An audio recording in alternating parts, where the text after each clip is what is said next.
Let's take a bite out of the double life of Anthony Bourdain. Hardly a decision was made without drugs. Pot, quaaludes, cocaine, LSD, psilocybin mushrooms soaked in honey and used to sweeten tea, Seconal, Tuinol, speed, codeine, and increasingly heroin, which we'd send a Spanish-speaking busboy over to Alphabet City to get. Welcome. Thanks for having us. I've been incredibly fortunate to have, for the better part of my entire television career. Anjani's voice has appeared on most of my records. Unlike anyone else I know of in television, I've been free to do whatever I want. Starting with a background voice on Hallelujah. With whom I want, in any style I want. And on I'm Your Man, Ain't No Cure for Love, many, many songs. At first, I don't know any other way. I depended on that voice. And by now, I won't have it any other way. I depended on that voice. So I slept on that voice. And by now, I won't have it any other way. Life is good. Why settle for less? It wasn't always it was an affectionate story. And by the same token, when you're given that much freedom and you have essentially no interference for a long time, and it ripened into something deeper. Essentially no interference and nothing but support behind you.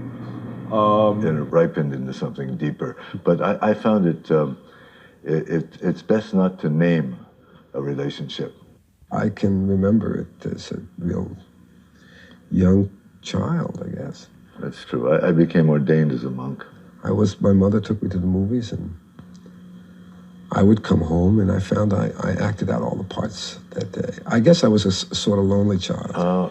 I'd always studied with my old teacher, who's going to be 100 in a couple of days. I was an only child, so I was alone, and it was a way of communicating with, I guess, the adults around me. And after I finished a particular tour, I felt very dislocated, and I don't know. And in school, I found that it was a natural thing for me to do. And I had an appetite for some kind of structure. It was, yeah, in some ways it was. So I formalized my relationship with this teacher. If he'd have been a professor of physics in Heidelberg, I would have learned German and studied physics. Let's take a bite out of the double life of Anthony Bourdain. What you don't want to do is get lazy and bored and sloppy. Tough. Do I look tough? You is get lazy and bored and sloppy. To me, I'd much rather not make TV at all.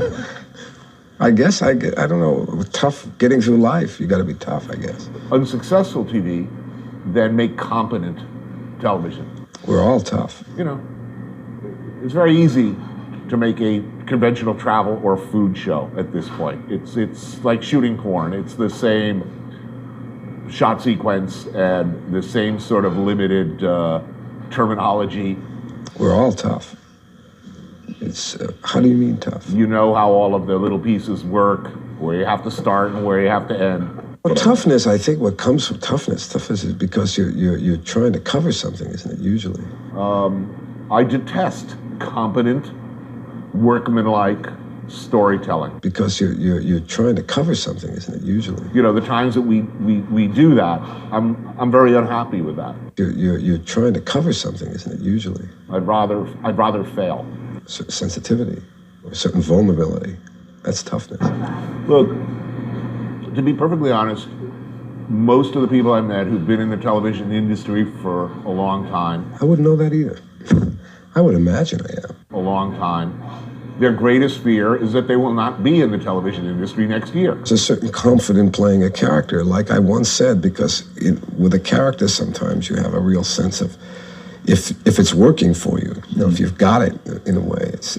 You know who you are, where you've been, why you've been there, and what you're going to do, and why you're doing it. Here, that they'll say something or do something or make a decision that will be so unpopular that they will lose their gig and won't end up back on television. You know who you are, where you've been, why you've been there, and what you're going to do, and why you're doing it. Yes. And what you're going to do, and why you're doing it. We're now one of my favorite places in Los Angeles, In-N-Out Burger.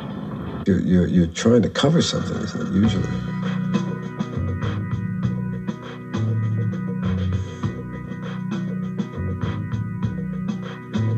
Well, my friends are gone, and my hair is gray. I ache in the places where I used to play, and I'm crazy for love, but I'm not coming home. I'm just paying my rent every day in the Tower of Song. You're trying to cover something, isn't it, usually?